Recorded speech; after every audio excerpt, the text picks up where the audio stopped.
Assalamualaikum, selamat salam Ramadan. Okey, hari ini saya akan nak tunjukkan cara-cara nak buat sambal lonti. Ada yang tanya sambal lonti ni apa? Sambal lonti sebenarnya dari sambalnya bahan-bahannya semua digoreng bersama minyak.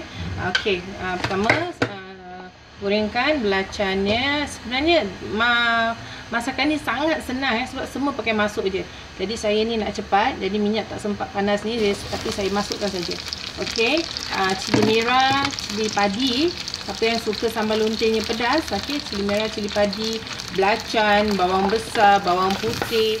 Okey, semua sekali dimasukkan dan digoreng sehingga dia betul-betul bertukar warna dengan dan ini adalah dia punya yang paling important, udang kering semua sekali akan dimasak sehingga dia layu dan ikan bilisnya garing sikit okay. Dan semua sekali akan digoreng sehingga apa yang saya cakap tadi, layu dan garing. Selepas itu kalau cara orang dulu sambal lonti dia akan tumbuk, tapi oleh kerana kita maklumlah kita ni nak cepat bulan puasa, kalau tumbuk lagi ambil energi. So pada saya blender je, blender yang tanpa minyak tu. Jadi kita akan tunggu sehingga sambal lonti dia ataupun bahan-bahan ini menjadi layu, dan saya akan tunjukkan sebentar lagi.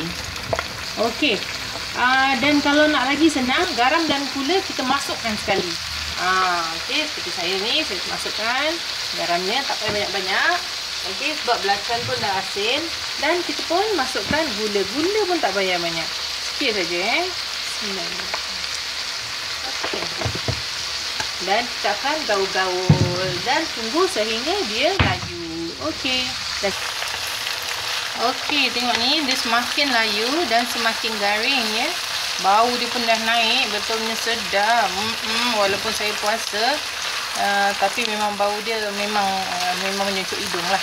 Okey, ada yang tanya, Kak, ini ni sambal lonti ni makan dengan apa? Okey, sebenarnya sambal lonti ni kita makan dengan bubur Bubur pun sedap. Kadang-kadang kita nak makan bulan puasa ni tak selera nak bersahur kan. Jadi ini kalau nasi panas-panas, nasi putih panas-panas, makan dengan nasi putih pun boleh tambah 2-3 kali. Tak bedek dek, oi. Betul lah Kak cakap. Okey, ni dah nampak semakin dia cantik, semakin dia layu sambal kita ni. Kenapa panggil sambal lonti? Itu akak tak tahu. Mungkin kerana ada belacan dan lada merah sebab ialah sambal belacan, kita pun ada belacan, ada lada Okey, kelihatan tengok ni dah semakin garing tengok tepi-tepi tempat goreng itu semakin garing. Ini pun dah semakin layu. Jadi dah lah siap.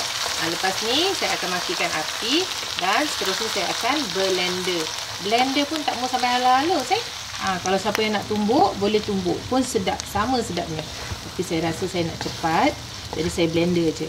Makan kalau kadang-kadang kita nak makan dengan bubur Ashura ataupun bubur masjid pun boleh, sedap Pak. Tak cakap bedek, memang sedap. So cuba jangan tak cuba. Kalau kita tak cuba, kita tak tahu. Dan saya akan tunjukkan gambar setelah saya blender. Okey, saya tunjuk sebentar lagi.